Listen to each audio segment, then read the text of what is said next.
नमस्कार, आप देख रहे आर न्यूज बुलेटिन की शुरुआत करते हैं।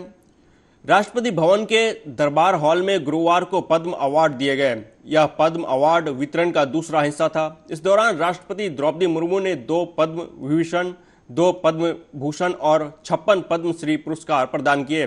इस मौके पर पीएम मोदी, गृह मंत्री अमित शाह और पुरस्कार विजेताओं के परिजन भी शामिल हुए। समारोह के बाद अमित शाह ने अपने घर पर डिनर होस्ट किया, जिसमें रामचरण तेज, चिरंजीवी, बैजंती माला समेत पद्म पुरस्कार विजेता शामिल हुए। बता दें कि सर्वोच्च नागरिक पुरस्कारों में शुमार पद्म पुरस्कार 3 कैटेगरी में दिए जाते हैं: पद्म विभूषण, पद्म भूषण और पद्मश्री। पद्म विभूषण असाधारण और विशिष्ट सेवा के लिए, पद्म भूषण विशिष्ट सेवा के लिए और पद्मश्री किसी भी क्षेत्र में विशिष्ट सेवा के लिए दिया जाता है। पद्म अवार्ड का ऐलान हर साल गणतंत्र दिवस पर किया जाता है।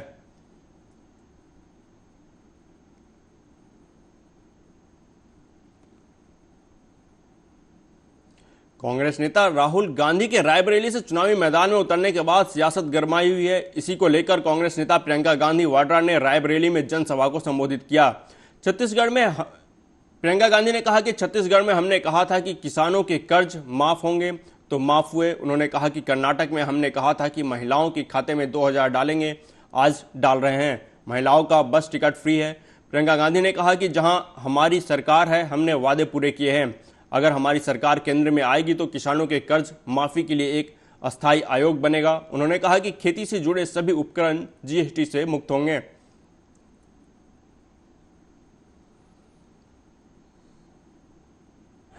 जैसे ही सरकार बनती है, गारंटी को पूरा करने का काम शुरू होता है। हम यहां अब कह रहे हैं कि देश में केंद्र में हमारी सरकार अगर आएगी तो मेरे किसान भाइयों, आपके कर्ज माफी के लिए एक स्थायी आयोग बनेगा, जिससे जब जब आपको जरूरत पड़े, संकट में है, आप वहां जाकर अपने कर्ज माफ करा सकते हैं। आपके लिए जितने भी खेती के सामान हैं, वो सारे जीएसटी मुक्त हो जाएंगे। श्रमिकों के लिए 400 से कम मजदूरी पूरे देश भर में नहीं हो पाएगी, कानून बनाएंगे। जो 30 लाख सरकारी पद मोदी जी ने खाली रखे हैं 10 सालों से, उनको भरा जाएगा। उन सरकारी पदों में से आधे पद महिलाओं के लिए दिए जाएंगे। नौजवानों के लिए 5000 करोड़ रुपए का फंड बनेगा कि अगर आप अपना कोई छोटा कारोबार शुरू करना चाहते हैं तो आपको सुविधा उस फंड से मिलेगी। जो स्नातक पास बच्चे हैं, उनके लिए 1 लाख सालाना की अप्रेंटिसशिप मिलेगी। मतलब मैनपुरी से मौजूदा सांसद और सपा उम्मीदवार डिंपल यादव ने कहा कि मैं चाहूंगी कि लोग विकास और सकारात्मक नीति का चुनाव करें। इस समय देश में जो परिवर्तन की लहर चल रही है, उसमें कन्नौज की जनता भी साथ देगी। इस बार लोग बदलाव के लिए वोट करने जा रहे हैं। लोग विकास की और नीति का चुनाव करें और बदलाव और परिवर्तन की लहर पूरे देश में चल रही है। कन्नौज के सभी लोग, सभी जन, मुझे पूरा विश्वास है इस बार लोकतंत्र को बचाने की लड़ाई में साथ देंगे और जहां वो अपना सांसद माननीय राष्ट्रीय अध्यक्ष अखिलेश यादव जी को चुनेंगे, क्योंकि उन्होंने देखा है कि उनके रहते हुए किस तरह कन्नौज विकसित बना है, किस तरह यहाँ पे सड़कों का जाल बिछा है, किस तरह यहाँ पे मेडिकल इंस्टीट्यूट बने हैं। जदयू के प्रदेश अध्यक्ष उमेश कुशवाहा ने मीडिया से बात करते हुए कहा कि विपक्ष 3 चरणों के चुनाव की स्थिति देखकर बौखला गई है, इसलिए अनर्गल बयान दे रहे हैं। उन्होंने कहा कि बिहार में एनडीए की लहर है, प्रधानमंत्री रोड शो कर रहे हैं और नीतीश कुमार भी लगातार चुनावी सभा को संबोधित कर रहे हैं। वहीं तेजस्वी यादव पर निशाना साधते हुए उन्होंने कहा कि उनके पास कोई अपनी उपलब्धि नहीं है जो वो चुनावी सभा में बोले। नीतीश कुमार के काम की उपलब्धि खुद को बता रहे हैं। उमेश कुशवाहा ने कहा कि 3 चरणों में जदयू कि जहां जहां उम्मीदवार हैं वह जीत रहे हैं। फिर अभी आपने देखा कि जिस तरह कांग्रेस का अभी तो सब लोग जो है जिस तरह से कर रहा है, जो 3 चरण का जो चुनाव हुआ है ना, इस कारण बौखला गया विपक्ष। न बौखला के कुछ अनाप शनाप बातें बोल रहे हैं चाहे उनके जो दिल्ली के जो शहजादे हैं उनका भी बोली देख लीजिए किस तरह गड़बड़ा रहा है। बिहार में तो पूरा एनडीए का लहर है। माननीय प्रधानमंत्री जी भी बाहर को आ रहे हैं, 13 को फिर हाजीपुर प्रोग्राम है। लगातार बिहार की जनता उनको सुनना चाहती है, उनको पसंद करती है। हमारे लोकसभा चुनाव को लेकर सियासी हलचल तेज है। पक्ष विपक्ष एक दूसरे पर आरोप प्रत्यारोप लगा रहे हैं। एक और जहां बीजेपी की ओर से सभी दिग्गज नेता एक के बाद एक बिहार में चुनावी सभा को संबोधित कर रहे हैं, तो वहीं दूसरी ओर महागठबंधन की तरफ से तेजस्वी यादव ताबड़तोड़ रैली कर रहे हैं। बता दें कि तेजस्वी यादव इन दिनों कमर दर्द से परेशान है। इसके बावजूद वो रैली और चुनावी सभा को संबोधित कर रहे हैं। पटना एयरपोर्ट से तेजस्वी यादव को व्हील चेयर से ले जाया गया।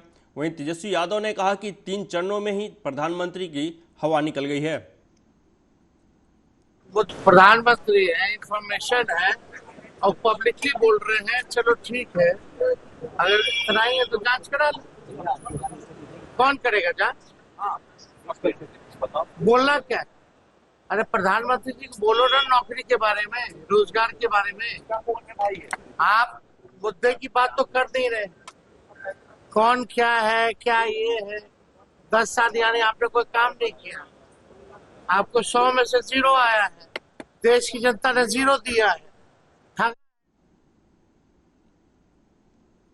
वहीं वीआईपी सुप्रीमो मुकेश सहनी ने फिर एक बार केंद्र सरकार पर हमला बोला और कहा कि रोजगार, महंगाई, बेरोजगारी पर चर्चा क्यों नहीं हो रही। भाजपा संविधान संशोधन कर आरक्षण समाप्त करने में लगी है। भाजपा देश और प्रदेश की जनता को क्या जवाब देगी?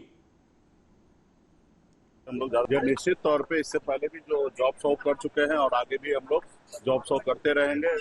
बिहार के युवा को कैसे ज्यादा से ज्यादा रोजगार मिले, कैसे उनको नौकरी मिले, बिहार के युवा दूसरे प्रदेश में ना जाए, उस पर ज्यादा फोकस हम लोग करेंगे। उस पर हम लोग ज्यादा चिंतित है कि हमारा बिहारी युवा बिहार में रोजगार मिले, उस पर हम लोग काम करेंगे। बिहार के पूर्व मुख्यमंत्री जीतनराम मांझी ने कहा कि बिहार में प्रधानमंत्री मोदी का विशेष लगाव है और यहां डबल इंजन की सरकार रहेगी। उन्होंने कहा कि बिहार और देश की जनता विपक्ष के भ्रम में नहीं आने वाली और फिर एक बार मोदी सरकार को चुनेगी। बढ़ाने का प्रयास, बिहार को आगे बढ़ाने के लिए बिहार के परिस्थिति को जानना चाहते हैं। डबल इंजन की सरकार रहेगी और भारत का प्रधानमंत्री पुनः नरेंद्र मोदी बन ही रहे हैं, तो ज्यादा यहाँ की स्थिति को समझ करके बिहार को और आगे बढ़ाने का प्रयास करेंगे, इसलिए डबल शो कर रहे हैं। आर्थिक सलाहकार समिति में सर रिपोर्ट आई है जिसमें हिंदुओं की संख्या घटी है। अब ये जनसंख्या बढ़ाना घटाना अपना पर्सनल बातें हैं, इस पर इसको धर्म को लेकर के नहीं आगे चलना चाहिए। उधर बिहार के उप मुख्यमंत्री सम्राट चौधरी ने विपक्ष पर निशाना साधते हुए कहा कि विपक्ष मुद्दा विहीन है और अनाप शनाप बयान देकर जनता का विश्वास खो चुका है। उन्होंने कहा कि देश में सिर्फ मोदी लहर है और देश सशक्त राष्ट्र, समृद्ध राष्ट्र चाहता है। चार ऐसा मिल गया होगा। राहुल गांधी और लालू प्रसाद जी तो भ्रष्टाचार के ही प्रतीक है। इन लोगों को पैसा मिल गया होगा इसलिए चुप है। ये लोग तो चुप होने के लिए ही जन्म ही लिए। भ्रष्टाचार के प्रतीक लालू प्रसाद है और कांग्रेस पार्टी के नेता राहुल गांधी। देखिए, ये भारत है। इस भारत में सभी लोग आए। मुगल आए, उसने 400 वर्षों तक इस देश को लूटा तो भी हमने ग्रहण किया। अंग्रेज भी 200 वर्षों तक इस भारत को लूटने का काम किया। भारत सबको सहता है, लेकिन भारत के लोग पूरे देश और दुनिया को बनाने वाले लोग हैं। ऐसा लोक जनशक्ति पार्टी रामविलास के राष्ट्रीय अध्यक्ष चिराग पासवान ने तेजस्वी यादव के बयान पर पलटवार करते हुए कहा कि जितना वो लोग ध्यान प्रधानमंत्री मोदी पर दे रहे हैं, थोड़ा सा ध्यान अपनी प्रत्याशियों पर दे तो उनके प्रत्याशियों की जमानत बच सकती है। चिराग पासवान ने कहा कि जो लोग कह रहे हैं कि प्रधानमंत्री जा रहे हैं, इसका मतलब यह है कि वह तीसरी बार शपथ लेने जा रहे हैं। यह तय हो चुका है। चिराग पासवान ने कहा कि विपक्ष लड़ाई में कहीं नहीं है। बिहार में 1 सीट जीतना भी विपक्ष के लिए मुश्किल है और 400 पार मोदी सरकार का नारा साकार हो रहा है। रोज जिसका नाम लेकर हम लोगों को ये लोग घेरने का काम करते थे, अडानी, अंबानी, रोज ऐसी बातें करते थे, तो क्या कारण है कि चुनाव के ठीक बीच में आकर इन्होंने उस विषय को ही उठाना बंद कर दिया। क्या चुनाव के वक्त इन लोगों का ध्यान रखा जाने लग गया उन लोगों के द्वारा? भाई कुछ तो कारण होगा ना। एक लंबे समय से, पिछले साल भर से लगातार पार्लियामेंट से लेकर हर मंच से कांग्रेस, उनके जितने भी घटक दल हैं, उनके द्वारा इन नामों का इस्तेमाल किया जाता था, पर आज इन्होंने एकदम इस नाम को लेना छोड़ दिया। चुनाव प्रधानमंत्री नरेंद्र मोदी 12 मई को बिहार की राजधानी पटना में रोड शो करेंगे। यह पहला मौका होगा कि कोई प्रधानमंत्री पटना की सड़कों पर रोड शो करेंगे। वहीं प्रधानमंत्री नरेंद्र मोदी के पटना आगमन पर बात करते हुए बिहार के उप मुख्यमंत्री विजय कुमार सिन्हा ने विपक्ष पर भी जमकर निशाना साधा। ऐसे मानसिकता के लोगों को जनता इस बार सबक सिखाएगी। देखिए, चुनाव के बाद इसकी समीक्षा होगी। सबका साथ सबका विकास का भाव प्रधानमंत्री जी का है और प्रधानमंत्री जी तुष्टीकरण की राजनीति अब कतई नहीं करेंगे और नहीं होने देंगे। अब ये माँ भारती के संतानों के साथ संतुष्टीकरण का राजनीति होगा। देखिए, ये लोग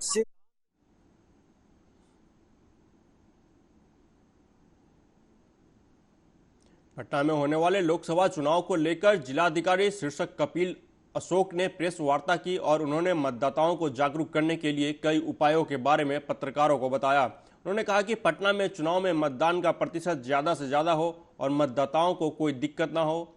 उनको मतदान केंद्र तक ले जाने के लिए नगर निगम और विभाग के तरफ से कई कदम उठाए जा रहे हैं ताकि वोटर बिना कठिनाई के मतदान देकर जा सके और वोट कर सके और मतदान का प्रतिशत पटना में ज़्यादा से ज़्यादा रहे। सुरक्षा को लेकर उन्होंने कहा कि कई ऐसे इलाके हैं जैसे गंगा दियारा का इलाका जहां पर अधिकारियों की तैनाती रहेगी और ड्रोन से निगरानी की जाएगी। पानी की व्यवस्था बेहतर तरीके से करने के लिए स्वीप कोषांग यहाँ पे काम कर रहा है, एएमएफ कोषांग भी हमारा काम कर रहा है।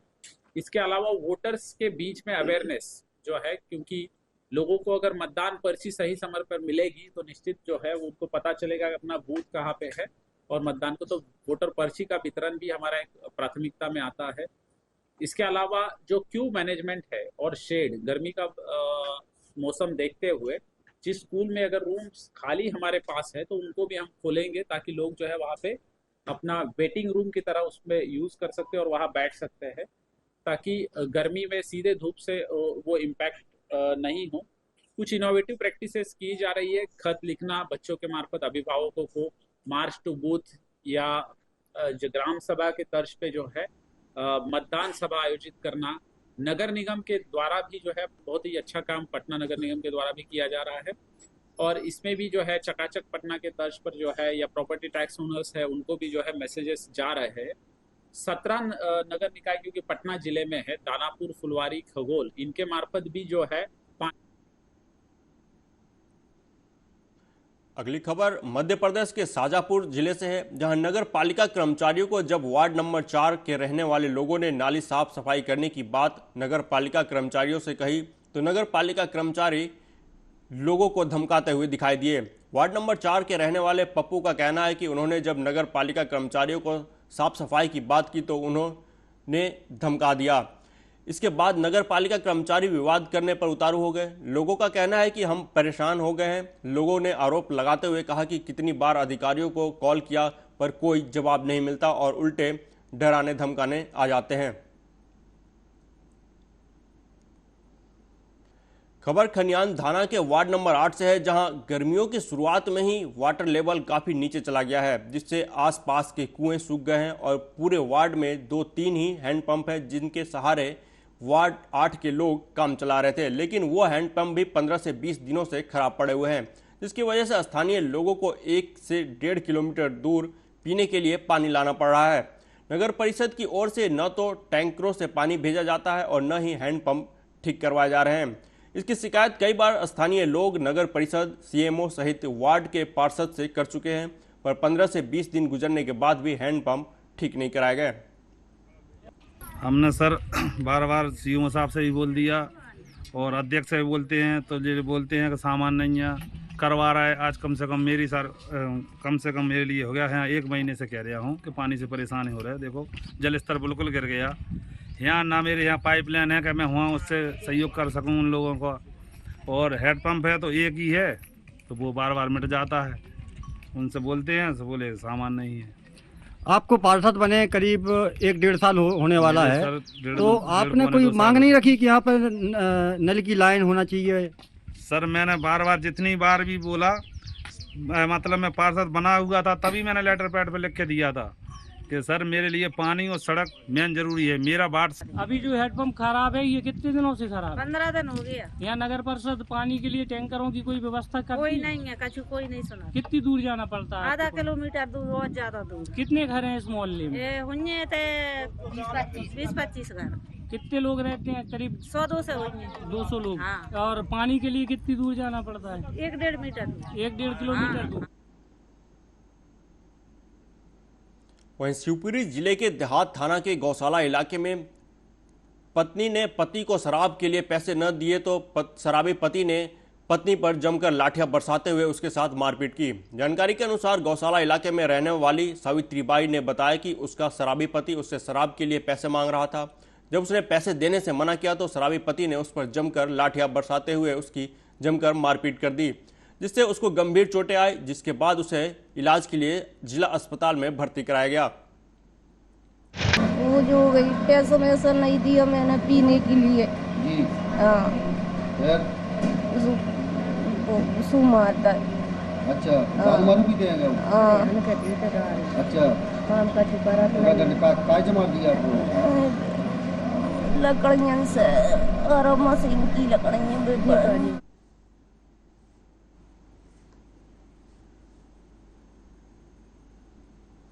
नगर पालिका क्षेत्र जुन्नारदेव में बाड़ों और बाजार में सड़क की खस्ता हालत हो चुकी है। उन सड़क पर डमरीकरण का कार्य किया जा रहा है। जहां जितनी सड़क नगर पालिका द्वारा पहले बनाई गई थी उतना ही नवीनीकरण कर सड़कों पर डमरीकरण किया जा रहा है। दुकान के बाहर व्यापारियों ने अतिक्रमण कर रखा है।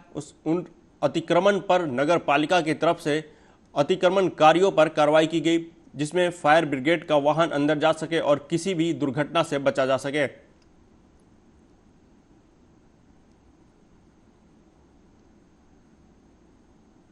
नगर पालिका सीएमओ द्वारा या किसी भी कर्मचारी द्वारा कोई भी नोटिस नहीं दिया गया है। बिना नोटिस जारी किए, बिना जानकारी दिए नगर पालिका सीएमओ ने ये जेसीबी भेजी है और जेसीबी वालों ने तोड़ा फोड़ी कर दी है। वार्ड वालों, गरीब वार्ड वालों को बहुत नुकसान हुआ इसमें। वार्ड नंबर 9 और लोग यहाँ के जो नगरवासी हैं उन्हें बहुत ही ज्यादा असुविधा हो रही थी और पूर्व में भी कुछ आगजनी की दुर्घटनाएं देखी गई। इसके कारण ही अतिक्रमण की कार्यवाही की जा रही है नगर पालिका के द्वारा। हाँ, ये जारी रहेगी। पूरा शहर जो है जहाँ जहाँ अतिक्रमण किया गया है वो अतिक्रमण हटाया जाएगा। अभी तो मार्केट में कर रहे हैं, मार्केट से शुरुआत कर रहे हैं और जहाँ जहाँ पे भी होगी नगर पालिका की भूमि में अगर किसी ने भी अतिक्रमण किया होगा तो सभी जगह कार्यवाही की। अगली खबर अलीगढ़ से है, जहां अलीगढ़ के थाना टप्पल क्षेत्र के गांव नूरपुर में तिहरे हत्याकांड का मामला सामने आया है। मिली जानकारी के अनुसार बुधवार सुबह गांव नूरपुर में एक अनजान युवक पहुंचा था। सुबह करीब 8 बजे आरोपी युवक गांव में दाखिल हुआ।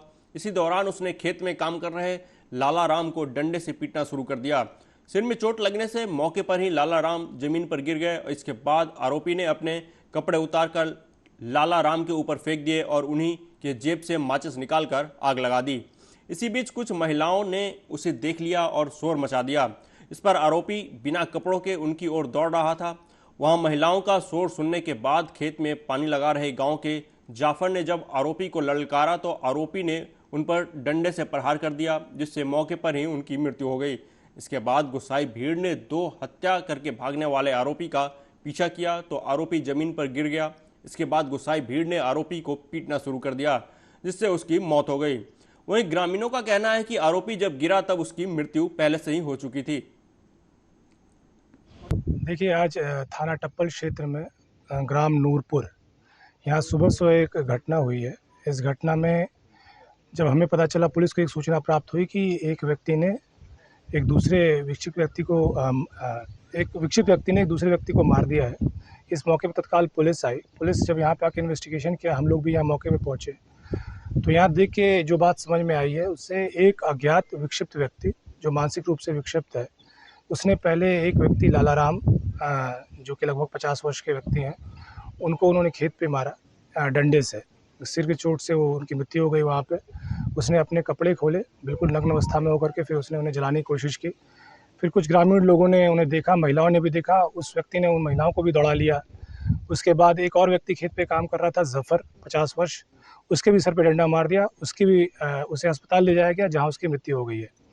ये मेरा भाई सुबह सुबह जंगल फिरने जाता था, रोज कोई भी खेतन पे, वहाँ जा कर के इसने जंगल वंगल फिर के बीड़ी पीने लग गया मेरे पे। बीड़ी पीता, अब एक व्यक्ति आया, ये पता नहीं, इसके हाथ में इतना मोटा डंडा था, वो डंडा इसने आते ही उसमें मार दिया। वो वहीं की वहीं उसने और 2 एक हाथ मारे होंगे, तो ये वहीं की वहीं ख़त्म हो गया।